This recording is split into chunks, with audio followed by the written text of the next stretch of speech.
I think one of the most revealing things about language is like this. When people stop speaking carefully and just speak naturally, what shape does meaning take? And in Chinese, one pattern keeps standing out to me. A lot of abstract expressions, for example, desire, honesty, hardship, even work, don't first appear as neat definitions. They show up as actions, routines, and small physical scenes. That's one reason Chinese feels so vivid. And once you notice it, you start seeing it everywhere. I'm not saying this is unique to Chinese. Every language uses metaphor.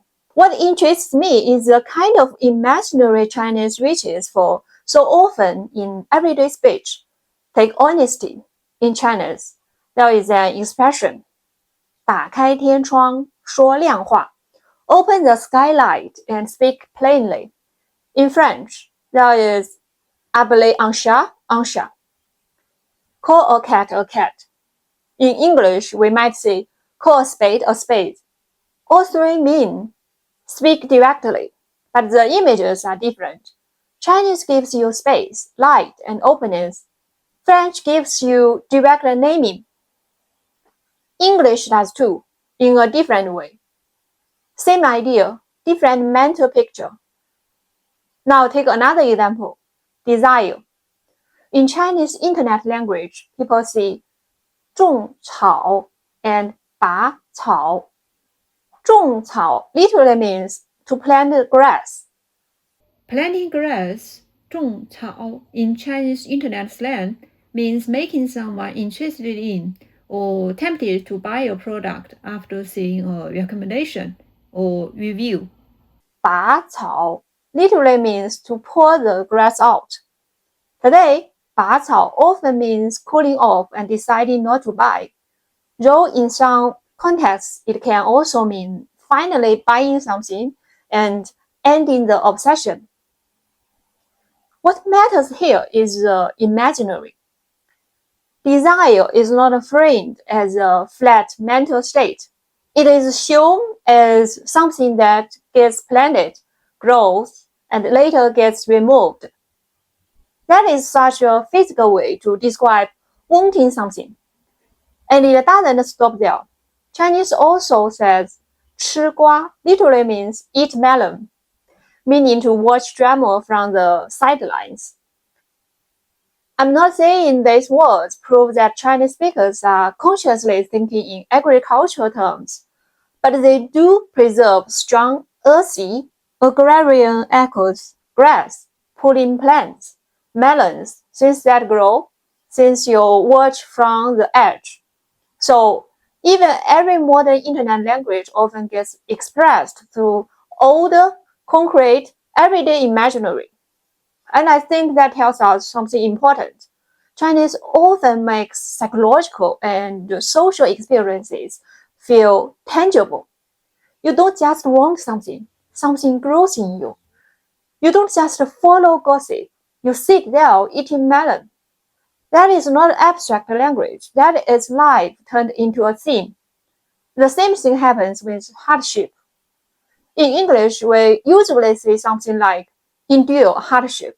That's clear but abstract. In Chinese, we see 吃苦, eat bitterness. Hardship becomes something we swallow, something unpleasant, something survivable. Again, the experience is the same, but the imaginary is different. English sounds more abstract here. Chinese sounds more physical. And I think this points to a broader tendency. In many everyday expressions, Chinese often moves from experience toward concept. It starts with what people do, feel, see, and live through. Then the larger meaning emerges. That also helps explain why work-related words in Chinese feel so different from one to another. 上班, 打工, and 工作 all relate to work, but they do not live at the same level. 上班 feels like routine. You enter the workday.